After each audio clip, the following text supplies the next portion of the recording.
I don't know what is the threat from China. I think there is always this thing blown out of, at times, proportion. Congress और China की दोस्ती बहुत पुरानी है, तो गहरे संबंध है। इसी भाव और इसी विचार के अनेक स्टेटमेंट राहुल गांधी पहले दे चुके हैं। To assume that China is the enemy from day one, it's just not fair. तो अगर ऐसा कोई कहता है तो मैं तो सिर्फ इतना कहता हूँ, घर को आग लग गई घर के चिराग से।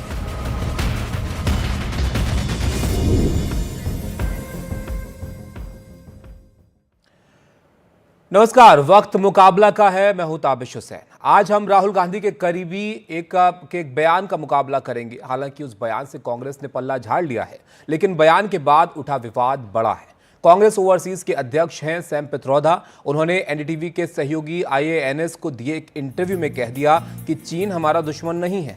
पित्रोदा के बयान के बाद बीजेपी ने जोरदार पलटवार किया है और कहा कि उनका बयान कांग्रेस और चीन के बीच करार का इजहार है। बीजेपी ने राहुल गांधी पर भी सीधा हमला किया और इस बीच कांग्रेस ने सैम पित्रोदा के बयान से किनारा कर लिया।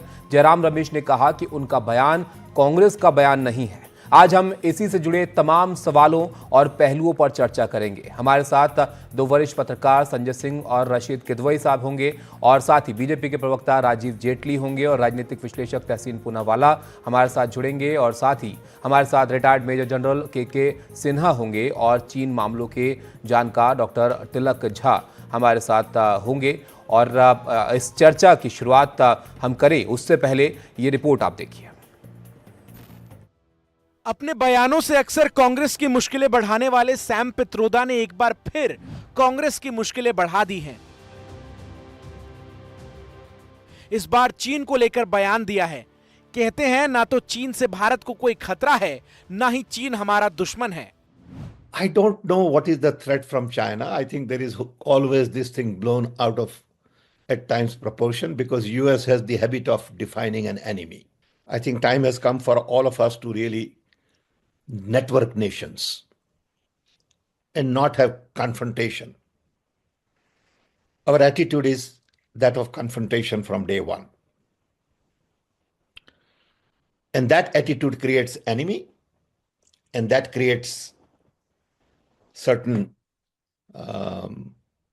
support in the country. I think we need to change that pattern. To assume that China is the enemy from day one, it's just not fair, not just to China, but to anybody. Sam Pitroda का बयान विदेश से देश में पहुंचा तो विवाद खड़ा हो गया। बीजेपी ने पित्रोदा के बयान को कांग्रेस के और चीन के बीच करार का इजहार बता दिया। ओवरसीज कांग्रेस के प्रेसिडेंट सैम पित्रोदा, जो कांग्रेस के आइडियोलॉजिकल थिंक टैंक के प्रतीक माने जाते हैं, उन्होंने आज चाइना को लेकर जिस प्रकार का बयान दिया है, उससे यह बात बहुत साफ हो गई है कि कांग्रेस पार्टी के चीन के साथ हुए करार का इजहार सैम पित्रोदा ने दिन दहाड़े कर दिया है। सैम पित्रोदा के बयान के बाद बीजेपी के निशाने पर सीधा राहुल गांधी हैं। राहुल गांधी तो चाइना की पीपुल्स लिबरेशन पार्टी के साथ गुप्त समझौता भी साइन कर चुके हैं, और तो छोड़ दीजिए, राजीव गांधी फाउंडेशन चाइना में पैसे भी से चाइना से पैसे भी ले चुका है। तो चाइना, राहुल गांधी और कांग्रेस पार्टी का याराना बहुत पुराना है। अरे गलवान में जब युद्ध चल रहा था तो राहुल गांधी कह रहे थे चीनी सैनिक भारतीय सैनिक को पीट रहे हैं। वो डायलॉग याद है कि नहीं? सैम पित्रोदा के बयान पर बढ़ते विवाद के बाद कांग्रेस ने पल्ला झाड़ लिया है। जयराम रमेश ने सोशल मीडिया प्लेटफॉर्म एक्स पर लिखा है, श्री सैम पित्रोदा द्वारा चीन पर व्यक्त किए गए कथित विचार निश्चित रूप से भारतीय राष्ट्रीय कांग्रेस के विचार नहीं है। चीन हमारी विदेश नीति, बाह्य सुरक्षा और आर्थिक क्षेत्र की सबसे बड़ी चुनौती बना हुआ है। कांग्रेस पार्टी ने चीन के प्रति मोदी सरकार के दृष्टिकोण पर बार बार सवाल उठाए हैं, जिसमें 19 जून 2020 को प्रधानमंत्री द्वारा सार्वजनिक रूप से चीन को दी गई क्लीन चिट भी शामिल है। चीन पर हमारा सबसे हालिया बयान 28 जनवरी 2025 को जारी किया गया था। वहीं कांग्रेस से जुड़े लोग सैम पित्रोदा को नसीहत दे रहे हैं। अगर कांग्रेस का कोई भी नेता ये कहता है और ये जानते हुए कहता है कि हमारे नेता राहुल गांधी लगातार कहते रहे हैं कि चाइना ने हमारी ज़मीन को ऑक्युपाई कर रखा है, हमारे घर में घुसा हुआ है। तो अगर ऐसा कोई कहता है तो मैं तो सिर्फ इतना कहता हूँ कि फिर तो हमें दुश्मनों की ज़रूरत ही नहीं है। घर को आग लग गई घर के चिराग से।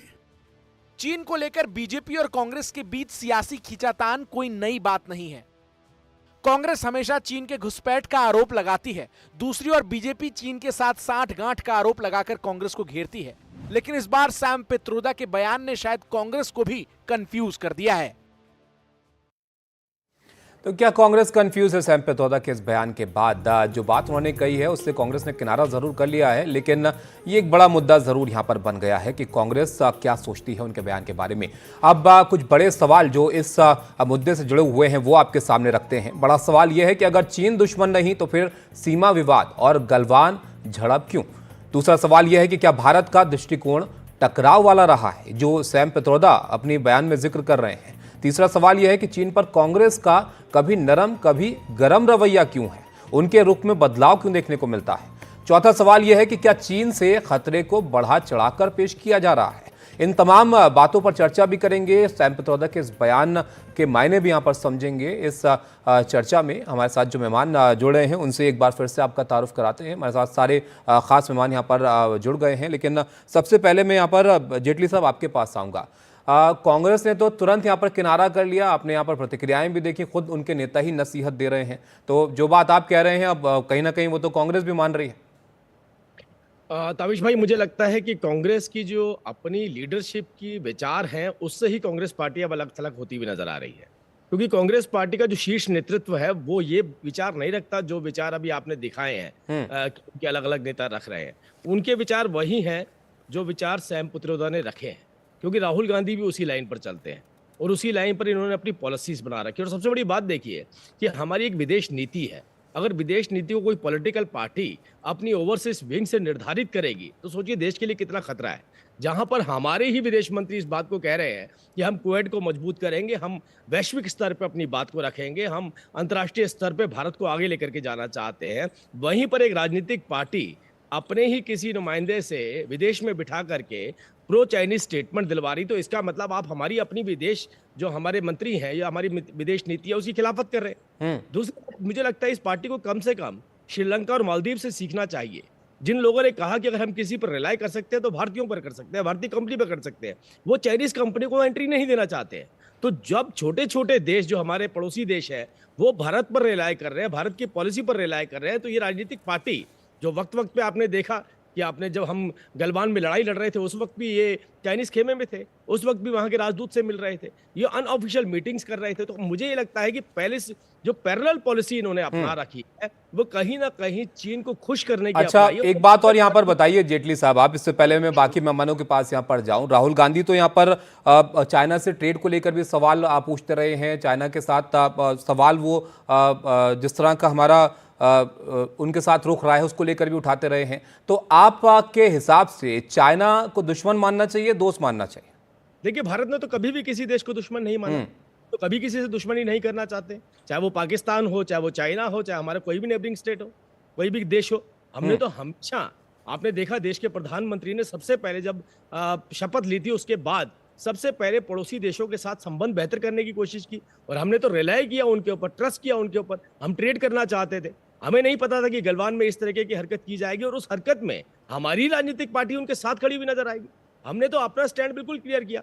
तो भारत किसी भी देश को अपना दुश्मन नहीं मानता है, भारत हर देश के साथ दोस्ताना संबंध चाहता है और हमने इसके लिए पुरजोर कोशिशें की है। लेकिन अगर दूसरी तरफ से अगर उनकी विस्तारवादी नीतियों के चलते हमें खामियाजा उठाना पड़ेगा तो उसकी पॉलिसी भी हमारी विदेश नीति बनाएगी, कोई राजनीतिक पार्टी के नुमाइंदे नहीं बनाएंगे। अगर राजनीतिक पार्टी के नुमाइंदे ये निर्धारित कर लें कि कौन सा देश हमारा दुश्मन है और कौन सा देश हमारा दोस्त है, तो इससे आप अंदाजा लगा लीजिए ये व्यक्तिगत दोस्ती और दुश्मनी हो सकती है। ये भारत के संदर्भ में बात नहीं कर सकते हैं। हो सकता है कांग्रेस पार्टी को निजी फायदा चाइना से मिलता हो, जिन वजहों से इनको स्टेटमेंट देनी पड़ी है। क्या ट्रेड हमारा चल नहीं रहा? क्या हम ट्रेड कर नहीं रहे? हम जो 6 सबसे बड़े देश जिनके साथ ट्रेड करते हैं उनमें चाइना भी है। तो ये कोई बात बता देना कि हम ट्रेड करेंगे तो हमारे संबंध बेहतर होंगे, अरे ठीक भाई है। ट्रेड एक अलग व्यवस्था है चलिए, तो हमारी। ट्रेड एक अलग चीज है, लेकिन इस तरह का बयान एक अलग बात है। तहसीन, आपके पास आता हूं मैं। सैम पित्रोदा जो बात यहां पर कह रहे हैं, जिसमें कई सारी चीजें ऐसी उन्होंने यहां पर जोड़ दी हैं जिस पर अब बीजेपी जमकर घेर रही है यहां पर कांग्रेस को। कांग्रेस ने भी किनारा कर लिया। अब जरा आप यहां पर बताइए कि चीन से खतरे को लेकर क्या बढ़ा चढ़ाकर पेश किया जाता?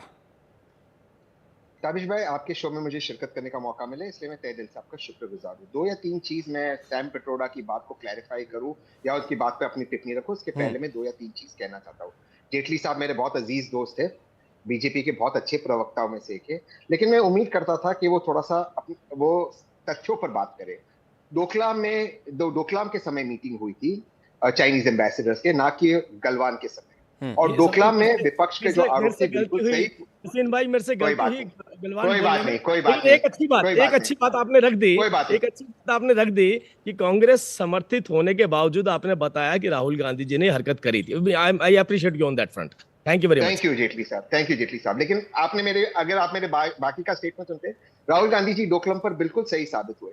डोकलाम पर उसी एरिया में आज हमारी सेना ने जो आईबॉल टू आईबॉल देखकर चाइनीज सेना को पीछे करा था, जैसे अरुणाचल प्रदेश में जब स्वर्गवासी शहीद प्रधानमंत्री राजीव गांधी जी थे और तब आईबॉल टू आईबॉल कॉन्फ्रंटेशन हुआ था, चाइना को पीछे हटना पड़ा। उसके बाद डोकलाम एरिया में, स्पेसिफिक डोकलाम एरिया में चाइना ने अब वो डील करते भूटान से वो एरिया पर अपना कब्जा बना दिया है। तो उन्होंने ट्रेड के माध्यम, उन्होंने बायलैटरल डील के माध्यम से कर दिया। मैं बात डोकलाम की नहीं कर रहा हूं, गलवान में पूरी तरह से वर्तमान सरकार की गलती है। मैंने कई बार टीवी चैनल से बताया, 18 Indian Tibetan border patrol force ने 18 सैटेलाइट इमेजेस और 18 मैसेजेस भेजे गृह मंत्रालय को कि वहां पे चाइनीज बिल्डअप हो रहा है, क्योंकि उनका ऑपरेशन लद्दाख में चल रहा था, जो हर साल भारत भी करता है। लेकिन 2020 में भारत ऑपरेशन नहीं करता और भारत ऑपरेशन नमस्कार कर रहा था कोविड को लेकर, लेकिन उसके बावजूद होम मिनिस्ट्री ने उसको गंभीरता से नहीं लिया, इसलिए हमारे 20 शहीद हुए। बात वो है ही नहीं। सैम पित्रोदा की बात हो रही है जी। सैम पित्रोदा जी जो बोले बिल्कुल गलत बोले। मैंने बार बार कहा है, मैंने बार बार ये चीज कही और मैंने कांग्रेस को ये चेतावनी दी है। सैम पित्रोदा कोई जियोपॉलिटिकल एक्सपर्ट है नहीं, उनको हर चीज पे टिप्पणी देनी पड़ती है। इसका नुकसान कांग्रेस पार्टी को होता है। मैं बहुत खुश हूं कि जयराम ने आज कहा कि वो उनसे किनारा किए। कांग्रेस के कुछ अन्य नेता जिनकी बाइट आपने चलाई, उन्होंने उनसे किनारा किया। सैम पित्रोदा एक इंडिविजुअल हो सकते हैं। सैम पित्रोदा ये सोच सकते हैं, उनकी एक 1970s 1980s की दुनिया में उनको जो सोचना है, लेकिन दुनिया बदल गई है। 2020 में ताबिश भाई आपने बीजेपी के प्रवक्ता को नहीं रोका। नहीं, मैं आप ही से सवाल, आप ही की बात में एक बात यहाँ पर जोड़ रहा हूँ, आप ही की बात में एक बात यहाँ पर जोड़ रहा हूँ, तो आप उस पर भी जवाब दीजिएगा। ये इंडिविजुअल जो हैं ये ओवरसीज कांग्रेस के अध्यक्ष हैं और ये कोई पहला बयान नहीं इन्होंने जो दिया है। इसके अलावा इनके सिलसिलेवार बयान है। सिख विरोधी दंगे पर इन्होंने बोल दिया था कि जो हुआ वो हुआ। इतने सारे बयान हैं, तो ऐसी क्या मजबूरी है कांग्रेस की कि बार बार बिल्कुल ये साथ में है। मेरी ये हिदायत है सैम पित्रोदा जी को कि अगर आप कैमरा देखें मत बात कीजिए। मैं जेन्युइनली हिदायत दे रहा हूं, जैसे मैं मनीशंकर अय्यर को दिया था, उनको मैं आपके माध्यम से दे रहा हूं। मत, अगर आपको कैमरा दिखता आपको बात करने की जरूरत नहीं है, और अगर आप कंट्रोल नहीं कर सकते तो आप अपने आप को कांग्रेस से डिस्टेंस करो। कांग्रेस को भी मैं गाइडेंस दे रहा हूं। अब बिहार के चुनाव है, वो कर्नल संतोष बाबू जो हमारे जो 20 शहीद हुए, 20 से अधिक हमारे 20 शहीद हुए, सारे बिहार रेजिमेंट के थे। और क्या सोचते सैम पित्रोदा जी, क्या बोलते, मुझे कुछ समझ में नहीं आता। कांग्रेस का ये नुकसान बार बार करते, वही नहीं चुनाव के वक्त भी उन्होंने कहा था, वो जो उन्होंने स्टेटमेंट दिया था रेस के ऊपर। सैम पित्रोदा, मनीशंकर अय्यर जी जब भी ये बात करते, तो फिर कांग्रेस साइडलाइन क्यों नहीं कर देती है उनको? ये बड़ा सवाल है। कांग्रेस ने उनको साइडलाइन कर दिया। पिछली बार उनके बयान पे एक्शन लिया गया, फिर सवाल उठा कि आप एक्शन लेते हैं, बाद में ले लेते हैं फिर दोबारा। नहीं, वो ओवरसीज कांग्रेस का कोई व्यक्ति, कोई किसी ओवरसीज कांग्रेस में बैठा, उससे क्या हमारी फॉरेन पॉलिसी तय होती है, राइट? और वो बोल रहे, वो अपना एक स्टेटमेंट दे रहे, वो अपना एक ओपिनियन दे रहे।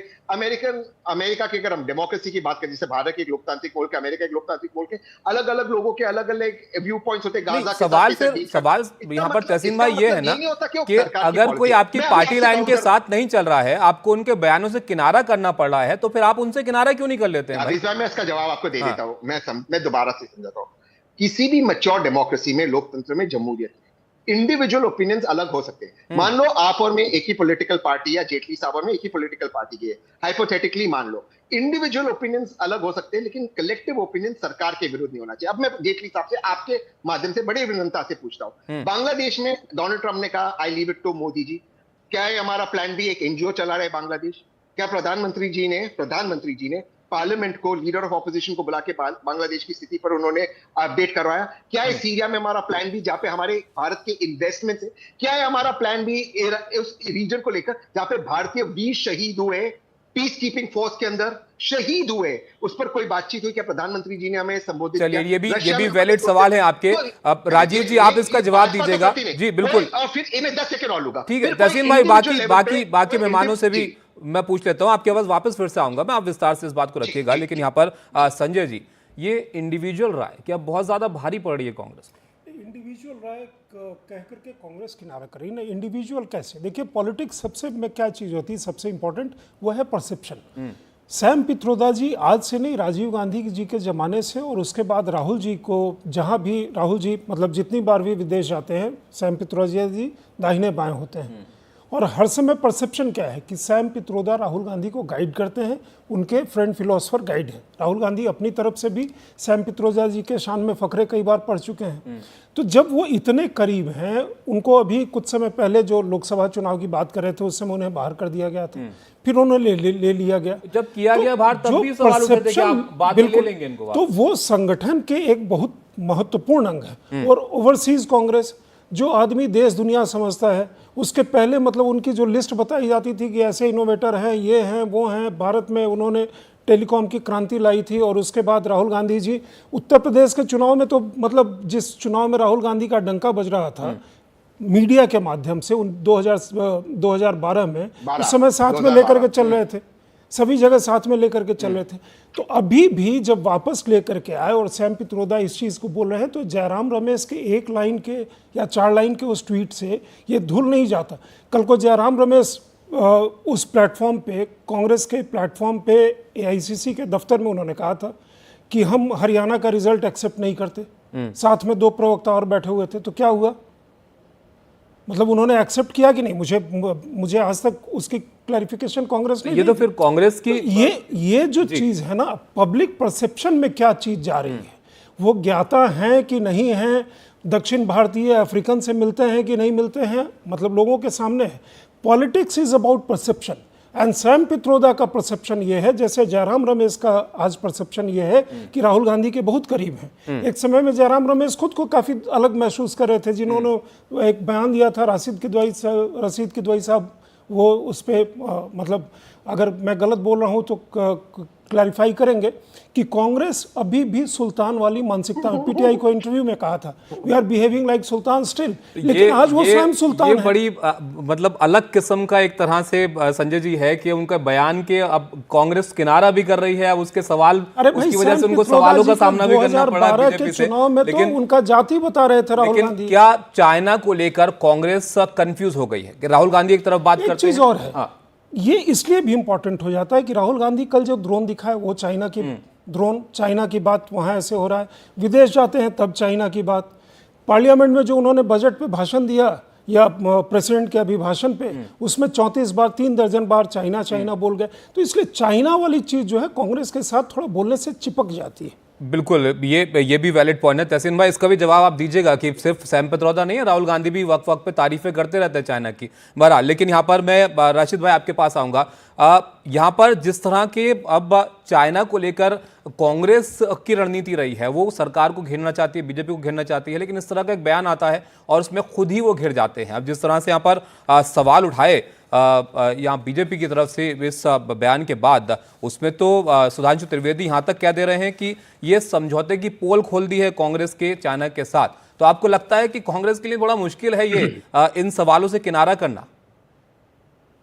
देखिए ताबिश, इसके कई, इस पूरी जो डिबेट है इसके बहुत सारे पहलू हैं। एक तो कूटनीति की बातें हैं, एक पार्टी टू पार्टी रिलेशंस होते हैं राजनीतिक दलों के, बहुत से राजनीतिक दल का, कांग्रेस की बात करूं तो विश्व में बहुत सी पॉलिटिकल पार्टीज हैं जिससे पार्टी टू पार्टी उनके संबंध है और बाकायदा MOU होता है, दूसरे से एक दूसरे की मीटिंग में जाते हैं, जिसमें कम्युनिस्ट पार्टी ऑफ चाइना भी शामिल है। कम्युनिस्ट पार्टी ऑफ चाइना के सदस्य भारत आते हैं और वो भाजपा के ऑफिस में भी जाते हैं। तमाम राजनीतिक दलों का ये फ्रेटर्नल रिलेशंस कहलाए जाते हैं, वो होते हैं। बात ये आती है कि चाइना चीन के लिए हमारा नजरिया क्या है, चीन हमारा दुश्मन है कि दोस्त है, ये तमाम बातें ये सरकार को तय करनी होती है, विपक्ष को नहीं तय करनी होती है।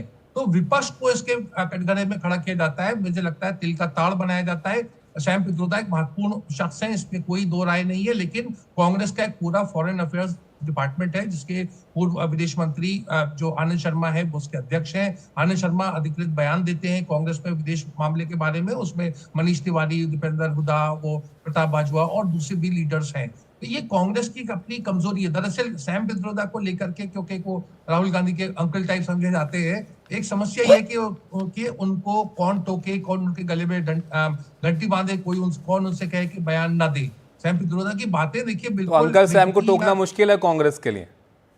जी हाँ, लेकिन ये तमाम चीजें, लेकिन इसका मतलब मैं आपसे बता रहा हूँ कि ओवरऑल चीन हम चीन के साथ ट्रेड भी कर रहे हैं, चीन से हमारी एक तरीके की अघोषित दुश्मनी भी है, लड़ाई भी हो चुकी है, तमाम मामले हैं। लेकिन ये तमाम मामले मतलब सरकार को तय करने होते हैं। यहाँ उल्टा भारत देश में मैं देखता हूँ विपक्ष को जो है विदेश मामलों के मामले में कहा जाता है कि साहब विपक्ष अपना जो विदेश मामलों में उसकी ठीक से पॉलिसी नहीं है। विपक्ष की कोई पॉलिसी नहीं होती। विपक्ष का काम तो ये होता है कि सरकार की आलोचना करे या सरकार का साथ दे। विदेश मामलों के मामले में जो मतलब जो विदेश मामले होते हैं या रक्षा के मामले होते हैं, ये तमाम मामले सरकारें तय करती हैं। विपक्ष का इसमें योगदान बहुत कम होता है। लेकिन जो सवाल पूछने की जिम्मेदारी विपक्ष की होती है, वहां पर तो आप मजबूती से सवाल तब पूछ पाएंगे ना जब आपके सवालों पर खुद सवाल ना खड़े हो जाए। तो ये भी एक बड़ी यहाँ पर बात है। यहाँ पर जी मैं आपके पास आऊंगा सर। डॉक्टर तिलक झा भी हमारे साथ हैं, चीन मामलों के जानकार हैं। डॉक्टर तिलक, चीन की विस्तारवादी नीति की चर्चा पूरी दुनिया में होती है। जाहिर तौर पर उनका पड़ोसियों के साथ कैसा रुख है ये पूरी दुनिया जानती है। लेकिन जो सवाल यहाँ पर सैम पित्रोदा ने उठा दिए हैं, इसी को लेकर मैं आपके पास भी यहाँ पर आना चाहूंगा। क्या भारत का दृष्टिकोण टकराव वाला रहा है चीन के साथ? क्या उसमें आपको लगता है कि वो जो सवाल उठा रहे हैं उसमें कुछ ऐसा है जिस पर सोचना चाहिए? देखिए, भारत की दृष्टि में एक चीज हम लोग को समझना चाहिए कि सामरिक जो हमारी दृष्टि है उसके मामले में कहीं ना कहीं हम देखते हैं कि ऐतिहासिक तौर पे आज की सरकार जो है उसका जो रुख है उसमें एक मजबूती दिखती है। और जिस तरीके से हमने पिछले 10, 12, 15 सालों में चीन से डील किया है, ये एक स्ट्रेंथ के पोजीशन से। 1962 में चीन से लड़ाई हुई, उसके बाद हमने संबंध ही रखना छोड़ दिया, तमाम चीज़ें हो गई। अब 20, 25, 30 साल तक फिर राजीव गांधी गए, उसके बाद भी समझौता नहीं हुआ। 2000 मतलब आप अगर दौर देखें तो वाजपेयी के दौर से कहीं ना कहीं हम लोग देखते हैं कि चीन के साथ एक संबंध में एक आमूलचूल सुधार होने की शुरुआत हुई, क्योंकि हमने न्यूक्लियर टेस्ट किया। चीन को भी लगा कि हम एक पुश ओवर नहीं है। तो चीन के मामले में आपको एक चीज़ समझना होगा कि चीन आज किसी दूसरे देश का दुश्मन, वो खुद अपने लोगों का भी दुश्मन है। अपने लोगों का जो दुश्मन है वो दूसरों के साथ दोस्ती करेगा, इसके बारे में बहुत ज़्यादा भरोसा करना एक बड़ी विडंबना की बात है। और साथ में ये भी कि हम लोग को ये मान के चलना चाहिए कि आप अगर पुश ओवर बने रहेंगे तो कोई भी कहीं ना कहीं आपको लेगा। और चीन के मामले में खास करके ये देखने को मिलता है कि हम उसके सामने में अगर खड़े नहीं होंगे तो वो हमें हल्के में लेगा। और चीन छोटे छोटे देशों से, मान लीजिए कि अगर आप ताइवान की स्थिति देखें तो ताइवान और हांगकांग पर भी जब वो लोग, जब ताइवान खास करके जब टिका, तब जाकर के चीन ने जो है सो मान लीजिए कि वो खड़ा हुआ है। अगर इस तरीके से पीछे हटते रहेंगे तो फिर दिक्कत होगी। नहीं तो हम कहाँ पीछे हट रहे हैं जी? तो हम कहाँ पीछे हट रहे हैं? चीन को तो जवाब लगातार दिया जा रहा है उनसे। जो वही हम कह रहे हैं कि गलवान में भी राजनीतिक बयान अपनी जगह है। मोदी जी ने भी बयान दिया, राहुल जी ने भी बयान दिया, जिसमें बहुत सारे विवादास्पद पक्ष रहे हैं और पार्टियों के बीच भी संबंध होता है, इस बात से भी मैं सहमत हूँ, उसमें भी राजनीति हो रही है। लेकिन गलवान में चीन ने सेना तैनात की, हमने भी सेना तैनात की। हम वहां पे टिके रहे, 4 साल 4.5 साल तक कन्फ्रंटेशन चला और कहीं ना कहीं चीन को हमारे पक्ष समझने की आवश्यकता लगी। ये इसे ही कहते हैं कि आप सामने वाले को सीधा वॉक ओवर नहीं दे देते हैं। जब चीन 1962 में, उसके बाद ही बहुत सारे कन्फ्रंटेशन इन्फिल्ट्रेशन हुए हैं, तो उसमें आप देखते हैं कि हम मोरलेस वॉक ओवर दिए जाते हैं। ये कहीं ना कहीं नहीं है। इसके पीछे हमारे जो एक कहें कि इससे पूर्व के जो सरकारों की जो एक कमजोर सामरिक दृष्टि रही है, उसकी एक बहुत बड़ी भूमिका। और इस मामले में लेकिन यहाँ पर डॉक्टर तिलक, अब आजकल के वक्त में चुनौती सिर्फ सरहद तक ही सीमित नहीं है। चीन जिस तरह की नीतियां अपनी रखता है, उससे डिजिटल दौर में अलग तरह की चुनौतियां भी सामने हैं। ट्रेड को लेकर भी सवाल उठते रहते हैं। चीन का उसको लेकर भी एक अलग किस्म का नजरिया रहता है तमाम मुल्कों के साथ। इसको भी आप विस्तार से समझाएगा। लेकिन मेजर जनरल रिटायर्ड के सिन्हा साहब, आप रक्षा विशेषज्ञ, आप तो बहुत अच्छे से समझा सकते हैं इस बात को कि चीन कितनी बड़ी चुनौती है अपने पड़ोसी देशों के लिए, खासतौर पर हमारे लिए, क्योंकि एक बड़ी सीमा हमारी वाली चीन से लगती है। ये अगर हम विवाद कुछ देखेंगे तो यहाँ पर पेंगोंग सो है, लद्दाख में गलवान घाटी है, डोकलाम है, तवांग है, नाथुला है, ये तमाम पॉइंट हैं जहाँ पर तनाव रहा है चीन के साथ। और जिस तरह के बयान और जिस तरह का रवैया उनका रहा है वो भी काफ़ी चर्चा में रहा है। तो आप बताइए ज़रा, कितनी बड़ी चुनौती आज के वक्त में चीन है? ताबिश, जय हिंद जी। आपने मेरे से सवाल किया है कि चीन कितनी बड़ी चुनौती है और क्या वो एडवर्सरी है या हमारा दोस्त है, हमें उसके साथ कोऑपरेट करना चाहिए। जो बयान आया है सांप प्रदोता का, इसके संदर्भ में आपने क्वेश्चन किया है जी। थोड़ा सा समय देंगे, समझाने की चेष्टा करूंगा, क्योंकि ये रक्षा से और ये सामरिक चीजों से इसका ताल्लुक रखता है। देखिए, एक ये आप लेके चलिए और समझाने की चेष्टा इसलिए करता हूँ कि इसको थोड़े से इतिहास में भी जाना पड़ेगा। देखिए, हम 47 में आज़ाद हुए, चाइना को मोरलेस आज़ादी मिली 49 में, 2 साल बाद। हमारा क्या था? हिंदी चीनी भाई भाई, strategy was very Panchsheel, was our strategy. हमारे सबसे बड़ा दोस्त कोई है तो चाइना है। इवन वी हैव, उनको हम मौका दिए कि आप जाइए पहले, हमारे से पहले जाइए, यूएन में आपको परमानेंट सदस्यता मिलेगी, हम बाद में ले लेंगे। देखिए, स्ट्रैटेजी की बात कर रहा हूँ, कहाँ कहाँ गलतियां, ये स्टेटेड है और उसी का हिस्सा है। सैम पेत्रोदा कुछ नई बात नहीं कर रहे हैं। ये एक पक्ष, और कोई कहता है कि विपक्ष, विपक्ष तो आज है ना, तो ये तो पक्ष में थे ना। तो लगातार इतने साल तक इनकी स्ट्रैटेजी यही रही। 62 हुआ, 62 में अब वो कहते हैं हमारे पीठ में छुरा मार दिया, छुरा मारा, और उसकी आपको 38,000 स्क्वायर किलोमीटर किसी देश की धरती को दबोचा पड़ा है। उसके बाद वो इसी समय, इसी पार्टी जिसको आप विपक्ष कह रहे हैं आज, उसी के पार्टी के समय अरुणाचल का 90,000 स्क्वायर किलोमीटर कहता हमारा है और वो हम लेके रहेंगे। आप कहते हैं और आप मुझसे पूछ रहे हैं, सवाल करते हैं कि हमारा दोस्त है कि दुश्मन, आप बता दीजिए, एडवर्सरी है या हमारा साथ का है। हाँ, दूसरी बात आपने कहा कि कितनी लंबी लाइन है, 3,840 किलोमीटर की हमारी नदर्न बॉर्डर्स है। हमारा मिलिट्री स्टेटेड डॉक्ट्रिन है कि 2.5 फ्रंट की हमारी एक स्ट्रैटेजी है। ये हमारे चैनलों में बैठे हुए ये लोग जो बात कर रहे हैं वो ठीक है, वो अपने तरीके में उनकी पार्टियों की बात हो सकती है, स्टेटेड है। और ये पहली बार पटेल साहब ने कहा था कि China is the biggest adversary, और हम बार बार ये कहते हैं कि बिगेस्ट एडवर्सरी 2.5 फ्रंट किसकी बातें कर रहे हैं? हम पाकिस्तान की बातें कर रहे हैं। हम चाइना क्यों हाफ फ्रंट यही जोड़ रहे हैं कि बांग्लादेश एंड अदर्स जो स्ट्रिंग ऑफ पल्स है, जो चाइना लगातार लगा रहा है, और सांप पेत्रोदा वही कर रहे हैं। राजीव गांधी ने 88 में, आफ्टर 26 इयर्स ऑफ 1962, 67 में नाथुला में मेजर हुआ था और चाइनीज मारे गए थे। मैं इस इलाके का मेजर जनरल ऑपरेशंस रहा हूं, ऑपरेशन देखा हूं जी। ये पूरे के पूरे इलाके का, और इसके अलावा एडवर्सरी और कोई नहीं है। ये लोग खड़ा करना चाहते हैं कि पाकिस्तान है बिगेस्ट एडवर्सरी। पाकिस्तान को हम कभी, आप बताइए, 2015 में सीपैक आपकी धरती से बना लिया, ही इज नॉट एडवर्सरी। हमारे मना करने के बाद भी आपकी जमीन से पीओके या गिलगित बल्तिस्तान हमारा हिस्सा है। चाहे पाकिस्तान ने उसको सस्काम वैली दे दिया, हम उसके लिए बातें कर रहे हैं। तो ये जो हमारे पॉलिटिकल डिबेट्स में, और उसको शायद बढ़ावा मिलता है क्योंकि बाद में ही आपने शायद ऐसा मौका दिया, इसको करेक्ट पर्सपेक्टिव में पेश ही नहीं करने दिया जाता है। सांप पेत्रोदा उसी के हिस्सा हैं। इन 1962 एयरफोर्स वाज नॉट यूज्ड, किसके कहने से? काउंटर अटैक नहीं करने दिया गया। और वही इलाके में आज वो आ रहा हूं तहसीन, आपके पास आ रहा हूं जी। सुने, अरे ये इनसे डिबेट करने नहीं बैठा हूं जी। या तो इनसे डिबेट कराइए, झूठी छत की बातें बतवाइए। देखिए, ये जो डोकलाम की बातें हैं ना, 73 डेज, और आज अब ये कह रहे थे तहसीन जो आपके साथ में बैठे हुए हैं कि चाइना ने आके बैठ गया, वो हमारे चिकन नेक से आंख भी नहीं निकाल सकता, बिकॉज इन नाथुला जो हमारा चिकन नेक है उसके ऊपर में हमारा है और हम वहां बैठे हैं। दूसरा, ये चाहते थे कि दे दे, क्योंकि उस समय तो जो काम नेहरू ने किया, जो काम राजीव गांधी ने किया, 1988 के बाद 4 मेजर पीस एंड ट्रैक्टिविटी के एग्रीमेंट हुए। कोई झा साहब कह रहे थे कि कोई एग्रीमेंट ही नहीं हुआ उसके बाद, सारे के सारे राजीव गांधी के जाने के बाद, और ये उस दशक में हुआ जब कांग्रेस सरकार में थी। चलिए ठीक है, तो ये सवाल मैं ले लेता हूं यहां पर तहसीन।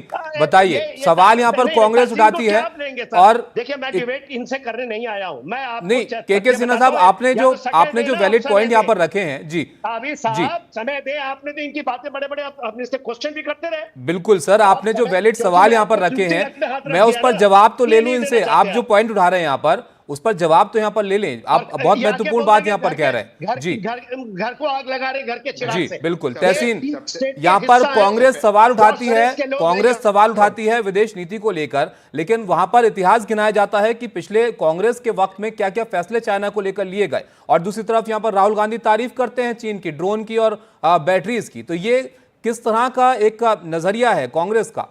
डोकलाम होता है जी। उनके एम्बेसडर के साथ बैठ करके जाते हैं, ये चले जाते हैं मानसरोवर। ताबिश भाई, मैं जी बताइए क्या है? सर, क्या है? सर जवाब ले लेते हैं, सिन्हा साहब जवाब ले लेते हैं जी। तहसीन साहब भी डीप स्टेट के हिस्सा है, ये मैं प्यारी बातें करेंगे क्या साहब? आप जॉर्ज सोरोस, सिन्हा साहब जवाब ले लेते हैं। ऐसे आपने वैलिड पॉइंट उठाए, उसका जवाब सुन लीजिए, क्या उनका कहना है इस पर जवाब तो सुन लीजिए जी, बोलिए। Thank you Tabish.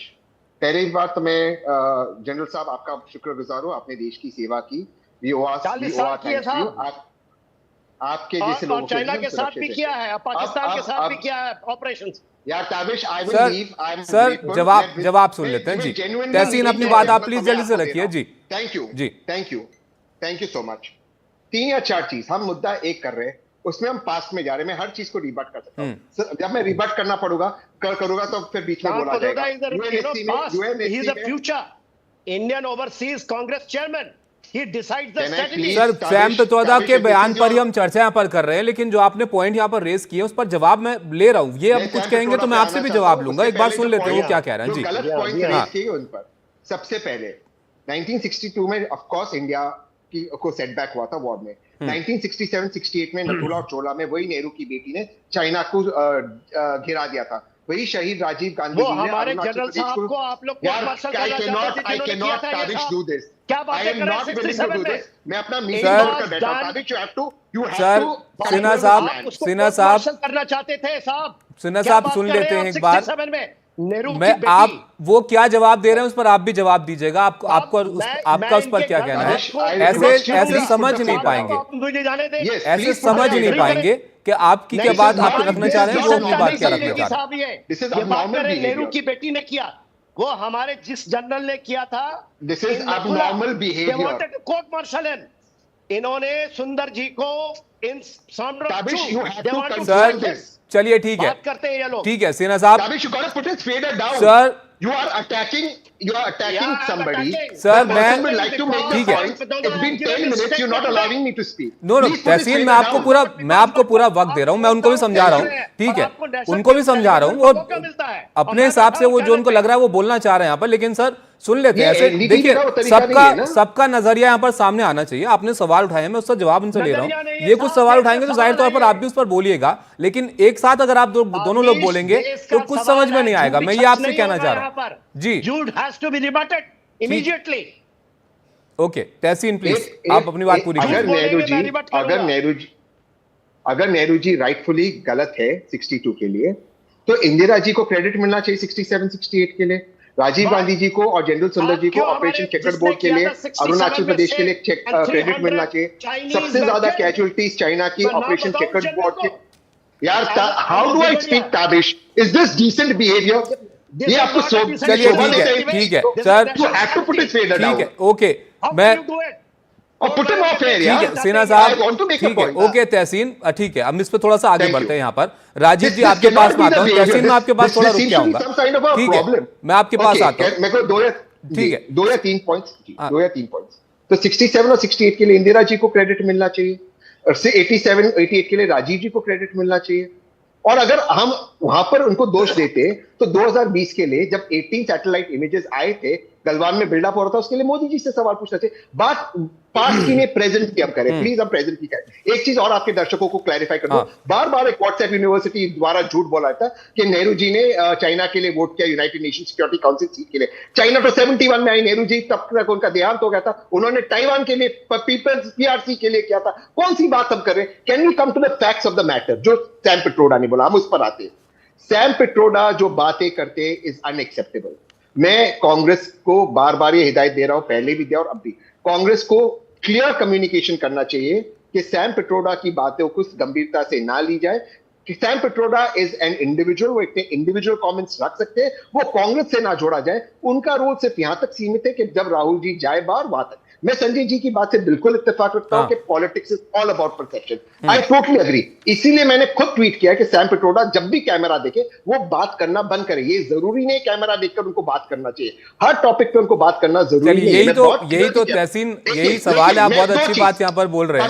मैं 2 लाइन और कहना बिल्कुल जल्दी मान लेते कांग्रेस, 2 लाइन मान लेते कांग्रेस खराब है, राहुल गांधी खराब है, सब कुछ। राहुल गांधी खराब है इसलिए आज ट्रेड डेफिसिट चाइना से $100 बिलियन लास्ट ईयर, और इस वक्त ऑलरेडी मार्च में $88 बिलियन है। राहुल गांधी चाइना की तरफदारी करे, इसलिए जो रशियन तेल भारत खरीद रहा, चाइनीज करेंसी में उसका पैसा दे रहा, वो राहुल गांधी करा रहे। ठीक है, आप हर इसका दोष राहुल गांधी को देना कब बंद करोगे? ठीक है राजीव जी, अब इस पॉइंट पर आपके पास मैं यहाँ पर आता हूँ, जो तहसीन ने यहाँ पर पॉइंट उठाया, इस पर जरा आप बताइए। अगर चाइना के साथ चाइना एक अच्छा पड़ोसी नहीं है, उससे हमारी जो यहाँ पर पित्रोदा साहब के बयान का इतना विरोध बीजेपी कर रही है, तो फिर ट्रेड डेफिसिट इतना क्यों चीन के साथ बढ़ता चला जा रहा है? देखिए, पहले तो मैं आपको ये बताऊं, थोड़ा सा हम भटक गए थे इस चर्चा में, क्योंकि सैम पित्रोदा पे आपने चर्चा शुरू करी थी, उसके बाद हम अलग अलग विषयों पे चले गए और हिस्ट्री में भी चले गए। बहुत क्लियर संदेश है। आप देखिए, चाइना का एक मुखपत्र है ग्लोबल टाइम्स। अगर ग्लोबल टाइम्स को भी अगर ढंग से पढ़ना शुरू करें तो मुझे लगता है वो भी थोड़ा बहुत क्रिटिक करते होंगे, वो भी कहीं ना कहीं चाइना का थोड़ा बहुत विरोध करते हुए नजर आएंगे। लेकिन अगर राहुल गांधी जी का पिछले 2-3 सालों का, 4 सालों का रिकॉर्ड उठाकर देखिए, तो राहुल गांधी जी के अटैक देश के प्रधानमंत्री नरेंद्र मोदी जी पर रहे, चाइना पर एक भी अटैक नहीं कर पाए। वो बार बार चाइना को ये तो बताते रहे कि हमारे यहाँ पर उन्होंने घुसपैठ करी, लेकिन दूसरी तरफ से उनकी तारीफ अगर किसी को लेकर के होती थी तो चाइना को लेकर के होती थी। तो इसका सीधा सीधा मतलब था कि आप अपने सैनिकों के साथ नहीं खड़े हैं, अपने देश के साथ नहीं खड़े हैं। और आपने अगर किसी का विरोध करा तो उस व्यक्ति का विरोध किया जिसने बॉर्डर के ऊपर जाकर के सीना तान करके चाइना को चुनौती दी, और उन्होंने कहा कि आपकी विस्तारवादी नीतियां नहीं चलेंगी। आपने इसके प्रधानमंत्री को चुनौती दी। तो सबसे बड़ी बात यह है कि सैम पित्रोदा किसकी भाषा बोल रहे हैं। देखिए, 2 ही बातें। हमारी लड़ाई किस बात पर है चाइना के साथ? विचारों के ऊपर है, वैश्विक स्तर पे। हमारी जो असली लड़ाई है, हम कहते हैं विस्तारवादी नीति छोड़िए, हम चाहते हैं आपके साथ कोऑपरेशन करें, हम चाहते हैं आपके साथ बिजनेस करें, हम चाहते हैं दोनों देश आगे बढ़े। लेकिन अगर आपकी नीति ये रही और आपकी नीति में हमारे देश की राजनीतिक पार्टी उस हवन के अंदर घी घाट डालती हुई नजर आई, तो कहीं ना कहीं क्वेश्चन तो उठेगा। अब हम सैम पित्रोदा को तो साइड कर देंगे, इनके स्टेटमेंट जो है, इनके जो लीडर्स हैं वो अलग अलग अपने ट्वीट कर देंगे, लेकिन असली बात यह है, क्या राहुल गांधी जी के विचारों को सुना गया? क्या उनके विचार सैम पित्रोदा के विचारों से अलग है? अगर उनको व्यक्तिगत तौर पर भी देखे, मैंने इसलिए आपको 4 साल की क्वेश्चन बोली कि 4 साल की स्टेटमेंट में बिल्कुल स्पष्ट हो जाता है कम से कम एक भी विषय पे अपने देश के साथ खड़े हुए नहीं हुए। हाँ, आज अब तहसीन भाई बोल, ठीक है, कि अपने विचार हो सकते हैं, उसके बाद आप तहसीन बहुत संक्षिप्त में जवाब दीजिएगा, मैं और भी गेस्ट हैं जी। एक ही लाइन। राजीव भाई, मैं आपकी हर बात मानने को तैयार हूं। मान लेते हैं शहीद राजीव गांधी का बेटा देश गद्दार है, मान लेते हैं इंदिरा गांधी, शहीद इंदिरा गांधी का पोता गद्दार है। हम क्या उसकी वजह से? राजीव भाई 10 सेकेंड निर्धारित करते हैं, मैं किसी पर इल्जाम नहीं लगा रहा हूं। राहुल गांधी जी पर नहीं, सॉरी तहसीन भाई, मैं राहुल गांधी जी पर इल्जाम नहीं लगा रहा हूं।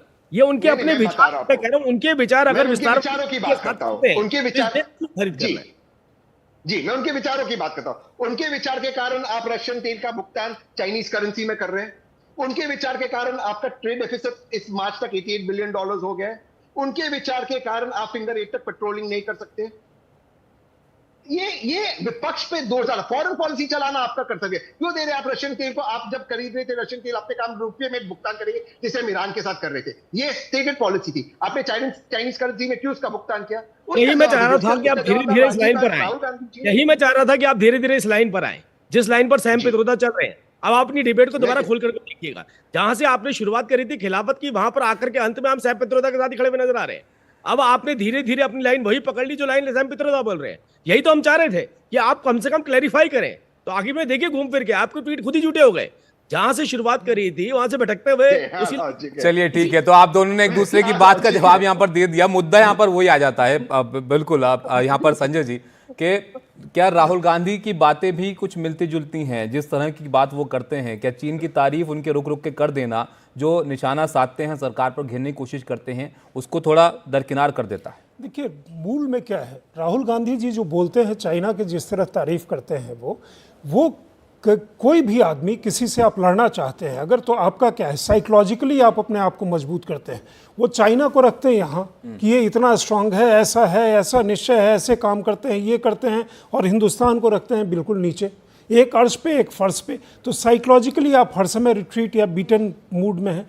सैम पित्रोदा क्या कह रहे हैं कि अग्रेसर इंडिया है, डे वन से कन्फ्रंटेशन के उसमें है। तो वो जो सिन्हा साहब बता रहे थे इतिहास, वो बताना भी जरूरी था, क्योंकि सैम पित्रोदा साहब यही कह रहे हैं कि डे वन से इंडिया अग्रेसर है, कन्फ्रंटेशन के मोड में है। वो तो एकदम फ्रेंडली है, उनके साथ फ्रेंडली रहना चाहिए। तो कोई आपके साथ रहे, ट्रेड और वॉर दोनों अलग अलग चीज़ें हैं। आज के समय में आप ट्रेड ब्लॉक करके नहीं कर सकते। ठीक है, चाइना के साथ हमारा एक सच्चाई चाइना के साथ ये भी है कि 65 के बाद वो गोली चलने वाली चीज़ नहीं आई, चाहे डोकलाम हो चाहे गलवान हो, गोली चलने वाली स्थिति नहीं आई है। दूसरी चीज़ है कि जब आप इस तरह की चीज़ करेंगे तो कांग्रेस पे परसेप्शन में, जो मैंने पहले कहा कि चाइना वाली चीज़ राहुल गांधी बोले, सैम पित्रोदा बोले, वो आकर के चिपक जाती है। सैम पित्रोदा ने और भी उसको आगे बढ़ा दिया है कि इंडिया अग्रेसर है, चाइना नहीं। बिल्कुल, लेकिन राशिद साहब, चाइना की जिस तरह की ट्रेड पॉलिसी रही है दुनिया भर में, अमेरिका के साथ तो ट्रेड वॉर की नौबत यहाँ पर है, और भारत के साथ बॉर्डर की बात अलग है, और ट्रेड की बात भी अगर आप देखें, इनके बयान को तो कांग्रेस ने दरकिनार कर दिया। चलिए इसको मैं अलग रख के ये सवाल आपसे अगर पूछूं कि अगर अग्रेसिव ना हो चीन के साथ तो फिर क्या? देखिए, जैसा मैंने कहा, ये सरकारों को तय करना होता है, राजनीतिक दल का अपना दृष्टिकोण होता है, और दृष्टिकोण को जाहिर करने के लिए जैसा मैंने कहा कि कांग्रेस का एक पूरा विधिवत एक एआईसीसी फॉरेन सेल डिपार्टमेंट है। देखिए, यहाँ पर कुछ बातें ताबिश ऐसी कही गई हैं जिनके बारे में एक तरह की क्लैरिफिकेशन बहुत जरूरी हो जाता है। कोई भी देश में जो राजनीतिक दल या कोई प्रधानमंत्री रहा, उसकी हम नीति की आलोचना कर सकते हैं, बिल्कुल स्वतंत्र है, लेकिन उसकी नीयत की आलोचना करना ये गंभीर आरोप होता है। और उसके साथ साथ हम ताबिश उस समय के जो रक्षा से जुड़े हुए जो लोग थे, जो फौज के जो चीफ थे, जो फॉरेन पॉलिसी के हेड थे, जो फॉरेन सेक्रेटरी थे, जो वहाँ के राजदूत थे, उन सब के ऊपर हम एक प्रश्न चिन्ह और उंगली उठाते हैं। क्योंकि आप जानते हैं कि कोई भी किसी भी जब प्रधानमंत्री के लेवल पे किसी देश से कोई करार होती है, कोई पैक्ट होता है, तो उसमें फॉरेन अफेयर्स, डिफेंस और जो तमाम लोगों के जो डिपार्टमेंट के लोग होते हैं, इंटेलिजेंस के ब्यूरो के लोग, RAW के लोग, तमाम लोग वो शामिल होते हैं। तो क्या हम उनके ऊपर प्रश्न उठा रहे हैं? क्या हम उनके असेसमेंट को हम गलत साबित करने की कोशिश कर रहे हैं? तो ये हम अपने भाव में एक राजनीतिक चश्मे से चीजों को देखने के लिए हम कभी कभी वो रेखा क्रॉस कर जाते हैं। जो भारत और चीन की बात करें, वाजपेयी जी ने कई बार राजीव गांधी के जो चीन से संबंध सुधारने की जो कोशिश थी, उसकी उन्होंने सराहना की। बिल्कुल, चीन से संबंध सुधारने की कोशिश तो सरकार होती रही है, लेकिन चीन का जिस तरह का रवैया है जी, वो एक बड़ी वजह रहा है कि उनसे ज्यादातर देशों की बन नहीं पाती है, और यही भारत के साथ भी उनका इतिहास रहा है जी। जो 70s में एक पूरा का पूरा एक समय था जब देश और कांग्रेस पार्टी जो चीन और रूस की तरफ उसका झुकाव था, उस समय जो भाजपा या भारतीय जनसंघ जो थी वो उसके खिलाफ थी। तो एक उस टाइम वो थोड़ी ना था कि कोई वो देश के खिलाफ कोई बात कर रहे हो। बिल्कुल, यहाँ पर जब विदेश नीति की बात आती है, जाहिर तौर पर पूरे देश को एक राय वहां पर होना चाहिए, और ये जिस तरह का सवाल यहाँ पर खड़े किए हैं सैम पित्रोदा ने, जाहिर तौर पर वो एक राजनीति का विषय यहाँ पर बने हुए हैं। आप सब लोग का बहुत शुक्रिया हमारे साथ जुड़ने के लिए। तो आज फिलहाल इतना ही वक्त था मुकाबला में, यहाँ पर इजाजत दीजिए, नमस्कार।